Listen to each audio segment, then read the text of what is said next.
ओम नमः शिवाय। हर हर महादेव। माता पार्वती की जय।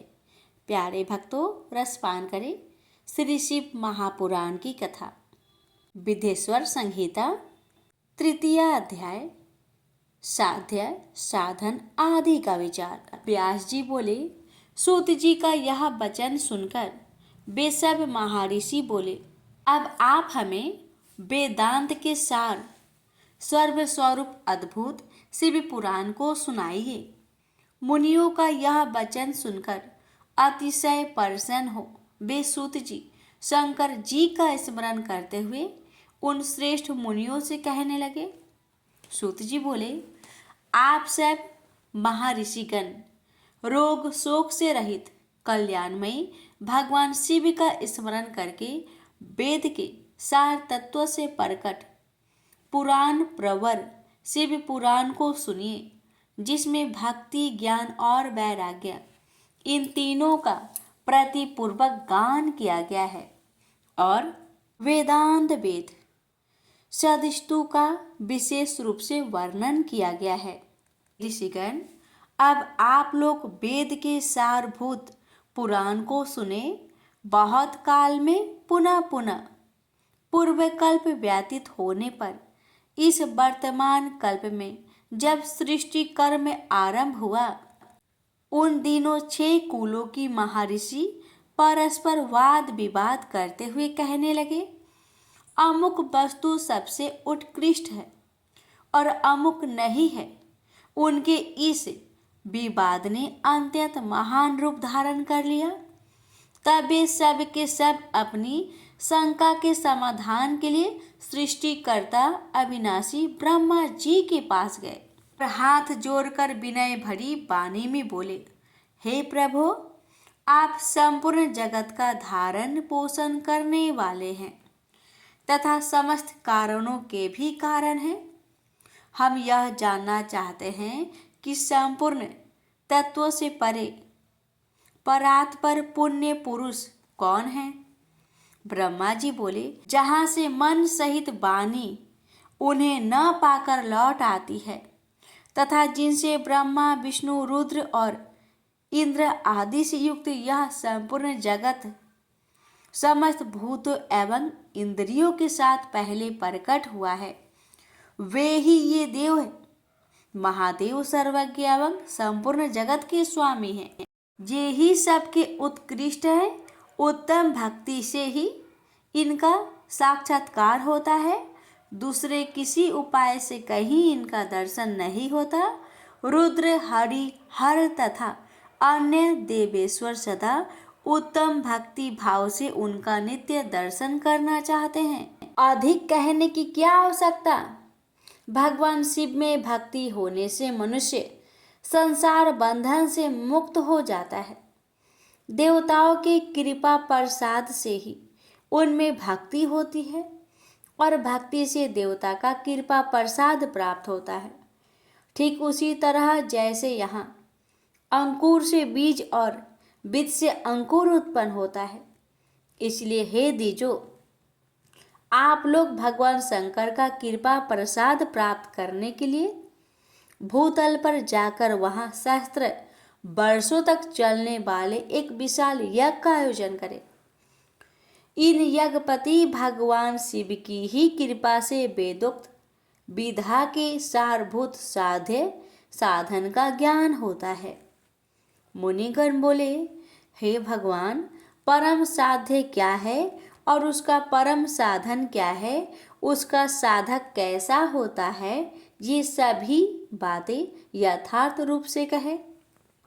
ब्रह्मा जी बोले, शिव पद की प्राप्ति ही साध्य है, उनकी सेवा ही साधन है तथा उनके प्रसाद से जो नित्य नियमित आदि फलों की ओर से निष्पृषा होता है, वही साधक है। वेदोक्त कर्मों का अनुष्ठान करके उसके महान फलों को भगवान शिव के चरणों में समर्पित कर देना ही परमेश्वर पद की प्राप्ति है। वही सालोक्य आदि के कर्म से प्राप्त होने वाली मुक्ति है। उन पुरुषों की भक्ति के अनुसार उन सब को उत्कृष्ट फल की प्राप्ति होती है। उस भक्ति के साधन अनेक प्रकार के हैं जिनका प्रतिपादन साक्षात महेश्वर ने ही किया है। उसे संक्षिप्त करके मैं सारभूत साधन को बता रहा हूँ। कान से भगवान के नाम गुण और लीलाओं का श्रवण, वाणी द्वारा उनका कीर्तन तथा मन द्वारा उनका मनन, इन तीनों को महान साधन कहा गया है। तात्पर्य यह है कि महेश्वर का श्रवण, कीर्तन और मनन करना चाहिए। यह श्रुति का वाक्य हम सबके लिए प्रमाणभूत है। संपूर्ण मनोरथों की सिद्धि में लगे हुए आप लोग इसी साधन से परम साध्य को प्राप्त हो। लोग प्रत्यक्ष वस्तु को नेत्र से देखकर उसमें प्रवृत्त होते हैं, परंतु जिस वस्तु का कहीं भी प्रत्यक्ष दर्शन नहीं होता उसे सर्वेंद्रिय द्वारा जान सुनकर मनुष्य उसकी प्राप्ति के लिए चेष्टा करता है। अतः पहला साधन श्रवण ही है। उसके द्वारा गुरु के मुख से तत्वों को सुनकर बुद्धिशाली विद्वान पुरुष अन्य साधन कीर्तन एवं मनन की सिद्धि करे। क्रमशः मनन प्रयत्न इस साधन की अच्छी तरह साधना कर लेने पर उसके द्वारा सालोक्य आदि के क्रम से धीरे धीरे भगवान शिव का संयोग प्राप्त होता है। पहले सारे अंगों के रोग नष्ट हो जाते हैं, तत्पश्चात सब प्रकार का लौकिक आनंद भी विलीन हो जाता है। अभ्यास के ही समय यह साधन कष्टप्रद है, किंतु बाद में निरंतर मंगल देने वाला है। मुनिगण बोले, हे ब्राह्मण, मनन कैसा होता है, श्रवण का स्वरूप कैसा है और उनका कीर्तन कैसे किया जाता है, यथार्थ रूप में आप वर्णन करें।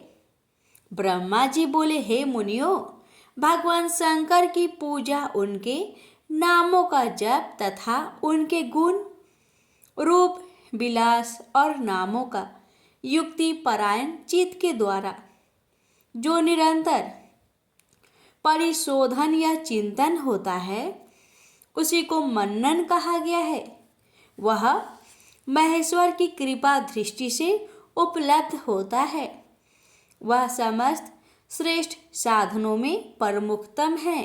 शंभु के प्रताप, गुण, रूप, विलास और नामों को प्रकट करने वाले संगीत, वेद वाक्य या भाषा के द्वारा अनुराग पूर्वक उनकी स्तुति ही मध्यम साधन है, जिसको कीर्तन शब्द से कहा गया है। हे ज्ञानियों, स्त्री कीड़ा में जैसे मन की आसक्ति होती है, वैसे ही किसी कारण से किसी स्थान में शिव विषयक वाणियों में सर्वेंद्रिय की दृढ़तर आसक्ति ही जगत में श्रवण के नाम से प्रसिद्ध है। सर्वप्रथम सज्जनों की संगति से श्रवण सिद्ध होता है, बाद में शिव जी का कीर्तन दृढ़ होता है और अंत में सभी साधनों से श्रेष्ठ शंकर विषयक मनन उत्पन्न होता है, किंतु यह सब उनकी कृपा दृष्टि से ही संभव होता है। सूत जी बोले, मुनीश्वरों, इस साधन का महात्म्य बताने के प्रसंग में मैं आप लोगों के लिए एक प्राचीन वृत्तांत का वर्णन करूंगा, उसे ध्यान देकर आप लोग सुने। पूर्व काल में पराशर मुनि के पुत्र मेरे गुरु व्यास देव जी सरस्वती नदी के सुंदर तट पर तपस्या कर रहे थे। एक दिन सूर्य तुल्य तेजस्वी विमान से यात्रा करते हुए भगवान सनत कुमार अकस्मात वहां आ पहुंचे। उन्होंने मेरे गुरुदेव को वहां देखा। वे ध्यान में मगन थे। उससे जाने पर उन्होंने ब्रह्मा के पुत्र सनत कुमार जी को अपने सामने उपस्थित देखा। वे बड़े वेग से उठे और उनके चरणों में प्रणाम करके मुनि ने उन्हें अर्घ्य प्रदान करके देवताओं के बैठने योग्य आसन भी अर्पित किया। तब प्रसन्न हुए। भगवान सनत कुमार विनीत भाव से खड़े हुए।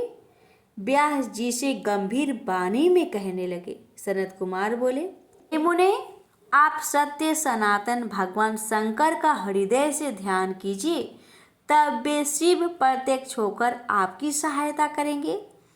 आप यहाँ तप किस लिए कर रहे हैं? इस प्रकार सनत कुमार के कहने पर मुनि व्यास ने अपना आशय कहा। मैंने आपकी कृपा से वेद समस्त धर्म में अर्थ, काम और मोक्ष की कथा को मानव समाजों में अनेक प्रकार से प्रदर्शित किया है। इस प्रकार सर्वथा गुरु स्वरूप होने पर भी मुझमें मुक्ति के साधन ज्ञान का उदय नहीं हुआ है। यह आश्चर्य ही है। मुक्ति का साधन न जानने के कारण उसके लिए मैं तपस्या कर रहा हूँ। हे विपेंद्रो, इस प्रकार जब व्यास मुनि ने भगवान सनत कुमार से प्रार्थना की, तब वे समर्थ सनत कुमार जी मुक्ति का निश्चित कारण बताने लगे। भगवान शंकर का श्रवण कीर्तन मनन में तीनों महत्तर साधन कहे गए हैं। ये तीनों ही वेद सम्मत है। पूर्व काल में दूसरे दूसरे साधनों के संभ्रम में पड़कर घूमता घामता मंदराचल पर्वत पर जा पहुंचा और वहां तपस्या करने लगा। तदंतर महेश्वर शिव की आज्ञा से भगवान नंदीकेश्वर वहां आए। उनकी मुझ पर बड़ी दया थी। वे सबके साक्षी तथा शिवगणों के स्वामी भगवान नंदीकेश्वर मुझे स्नेहपूर्वक मुक्ति का उत्तम साधन बताते हुए बोले, भगवान शंकर का श्रवण कीर्तन और मनन ये तीनों साधन वेद सम्मत है और मुक्ति के साक्षात कारण है। यह बात स्वयं भगवान शिव ने मुझसे कही है।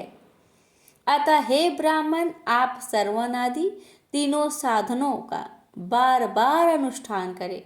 व्यास जी से बार बार ऐसा कहकर अनुगामियों सहित ब्रह्मपुत्र सनत कुमार अपने विमान से परम सुंदर ब्रह्म धाम को चले गए। इस प्रकार पूर्व काल के इस उत्तम वृत्तांत का मैंने संक्षेप में वर्णन किया है। ऋषिगण बोले, हे सुत जी, आपने श्रवण आदि तीनों साधनों को मुक्ति का उपाय बताया है। जो मनुष्य श्रवण आदि तीनों साधन में समर्थ हो, वह किस उपाय का अवलंबन करके मुक्त हो सकता है और किस साधन भूत कर्म के द्वारा बिना यत्न के ही मोक्ष मिल सकता है।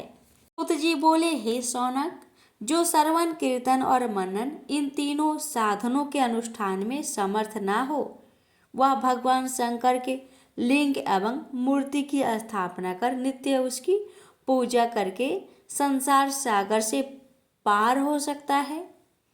छल न करते हुए अपनी शक्ति के अनुसार धन राशि ले जाए और उसे शिवलिंग अथवा शिव मूर्ति की सेवा के लिए अर्पित कर दे। साथ ही निरंतर उस लिंग एवं मूर्ति की पूजा भी करे। उसके लिए भक्ति भाव से मंडप, गौपुर, तीर्थ मठ एवं क्षेत्र की स्थापना करे तथा उत्सव करे और वस्त्र, गंध, पुष्प, धूप, दीप तथा मालपुआ आदि व्यंजनों से युक्त भांति भांति के भक्ष्य भोज्य अन्न नैवेद्य के रूप में समर्पित करे।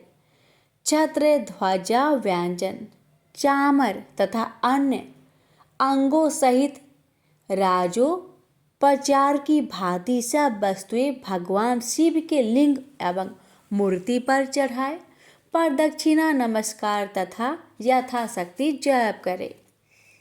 आह्वान से लेकर विसर्जन तक सारा कार्य प्रतिदिन भक्ति भाव से संपन्न करे। इस प्रकार शिवलिंग अथवा शिव मूर्ति में भगवान शंकर की पूजा करने वाला पुरुष श्रवण आदि साधनों का अनुष्ठान न करे तो भी भगवान शिव की प्रसन्नता से सिद्धि प्राप्त कर लेता है। पहले के बहुत से महात्मा पुरुष लिंग तथा शिव मूर्ति की पूजा करने मात्र से भव बंधन से मुक्त हो चुके हैं। ऋषिगण बोले, मूर्ति में ही सर्वत्र देवताओं की पूजा होती है, परंतु भगवान शिव की पूजा सब जगह मूर्ति में और लिंग में भी क्यों की जाती है? सूत जी बोले, हे मुनीश्वरों, आप लोगों का यह प्रश्न तो बड़ा ही पवित्र और अत्यंत अद्भुत है। इस विषय में महादेव जी ही वक्ता हो सकते हैं। कोई पुरुष कभी और कहीं भी इसका यथार्थ प्रतिपादन नहीं कर सकता। इस विषय में भगवान शिव ने जो कुछ कहा है और उसे मैंने गुरु जी के मुख से जिस प्रकार सुना है, उसी तरह क्रमशः वर्णन करूंगा। एकमात्र भगवान शिव ही ब्रह्म रूप होने के कारण निष्कल निराकार कहे गए हैं। रूपवान होने के कारण उन्हें सकल भी कहा गया है, इसलिए वे सकल और निष्कल दोनों हैं।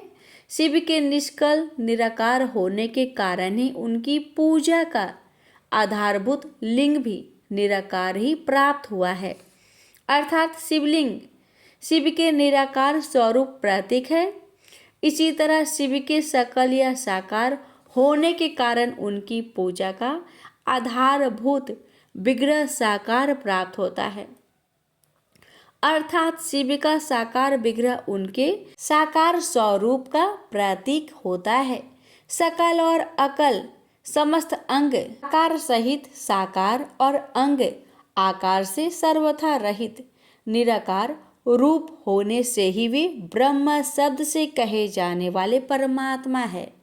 यही कारण है कि सब लोग लिंग निराकार और मूर्ति साकार दोनों में ही सदा भगवान शिव की पूजा करते हैं। शिव से भिन्न जो देखता है वे साक्षात ब्रह्म नहीं है, इसलिए कहीं भी उनके लिए निराकार लिंग नहीं उपलब्ध होता है। अतः सुरेश्वर इंद्र ब्रह्मा आदि देवगण भी निष्कल लिंग में पूजित नहीं होते हैं। सभी देवगण ब्रह्म न होने से अपितु सगुण जीव होने के कारण केवल मूर्ति में ही पूजे जाते हैं। शंकर के अतिरिक्त अन्य देवों का जीव तत्व और सदाशिव का ब्रह्म तत्व वेदों के सारभूत उपनिषदों से सिद्ध होता है। वहाँ प्रणव ओमकार के तत्व रूप से भगवान शिव का ही प्रतिपादन किया गया है। इसी प्रकार पूर्व में मंदराचल पर्वत पर ज्ञानवान ब्रह्मपुत्र सनत कुमार मुनि ने नंदिकेश्वर से प्रश्न किया था। सनत कुमार बोले, हे भगवान, शिव के अतिरिक्त उनके बस में रहने वाले जो अन्य देवता है, उन सब की पूजा के लिए सर्वत्र प्राय वैर मूर्ति मात्र ही अधिक संख्या में देखा और सुना जाता है। केवल भगवान शिव की ही पूजा में लिंग और वैर दोनों का उपयोग देखने में आता है। अतः हे कल्याणमयी नंदिकेश्वर, इस विषय में जो तत्व की बात हो उसे मुझे इस प्रकार बताइए जिससे अच्छी तरह समझ में आ जाए। नंदिकेश्वर बोले, हे निष्पाप ब्रह्म कुमार, हम जैसे लोगों के द्वारा आपके इस प्रश्न का कोई उत्तर नहीं दिया जा सकता, क्योंकि यह गोपनीय विषय है और लिंग साक्षात ब्रह्म का प्रतीक है। इस विषय में भगवान शिव ने जो कुछ बताया है उसे मैं आप शिव भक्तों के समक्ष कहता हूँ। भगवान शिव ब्रह्म स्वरूप और निराकार है, इसलिए उन्हीं की पूजा में निष्कल लिंग का उपयोग होता है। संपूर्ण वेदों का यही मत है, वे ही सकल है। इस प्रकार वे निराकार तथा साकार दोनों हैं। भगवान शंकर निष्कल निराकार होते हुए भी कलाओं से युक्त हैं, इसलिए उनकी साकार रूप में प्रतिमा पूजा भी लोकसम्मत है। शंकर के अतिरिक्त अन्य देवताओं में जीव तत्व तथा सगुण तत्व होने के कारण वेद के मत में उनकी मूर्ति मात्र में ही पूजा मान्य है। इसी प्रकार उन देवताओं के आविर्भाव के समय उनका समग्र साकार रूप प्रकट होता है, जबकि भगवान सदाशिव के दर्शन में साकार और निराकार ज्योति रूप दोनों की ही दर्शन प्राप्ति होती है। सनत कुमार बोले, हे महाभाग, आपने भगवान शिव तथा दूसरे देवताओं के पूजन में लिंग और वैर के प्रचार का जो रहस्य विभाग पूर्वक बताया है वह यथार्थ है। इसलिए लिंग और वैर की आदि उत्पत्ति का जो उत्तम वृत्तांत है उसी को मैं इस समय सुनना चाहता हूँ। हे योगींद्र, लिंग के परकटे का रहस्य सूचित करने वाला प्रसंग मुझे सुनाइए। नंदीकेश्वर बोले, हे वत्स, आपके प्रति प्रीति के कारण मैं यथार्थ रूप में वर्णन करता हूँ, सुनिए। लोक विख्यात पूर्व कल्प के बहुत दिन व्यतीत हो जाने पर एक समय महात्मा ब्रह्मा और विष्णु परस्पर लड़ने लगे। उन दोनों के अभिमान को मिटाने के लिए त्रिगुणातीत परमेश्वर ने उनके मध्य में निष्कल स्तंभ के रूप में अपना स्वरूप प्रकट किया। जगत का कल्याण करने की इच्छा से उस स्तंभ से निराकार परमेश्वर शिव ने अपने लिंग चिन्ह के कारण लिंग का आविर्भाव किया। उसी समय से लोक में परमेश्वर शंकर के निर्गुण लिंग और सगुण मूर्ति की पूजा प्रचलित हुई। शिव के अतिरिक्त अन्य देवों की मूर्ति मात्र की ही कल्पना हुई। वे देव प्रतिमाएं पूजित हो नियत शुभ कल्याण को देने वाली हुई और शिव का लिंग तथा उनकी प्रतिमा दोनों ही भोग और मोक्ष को देने वाली हुई। प्रेम से बोले हर हर महादेव। ओम नमः शिवाय।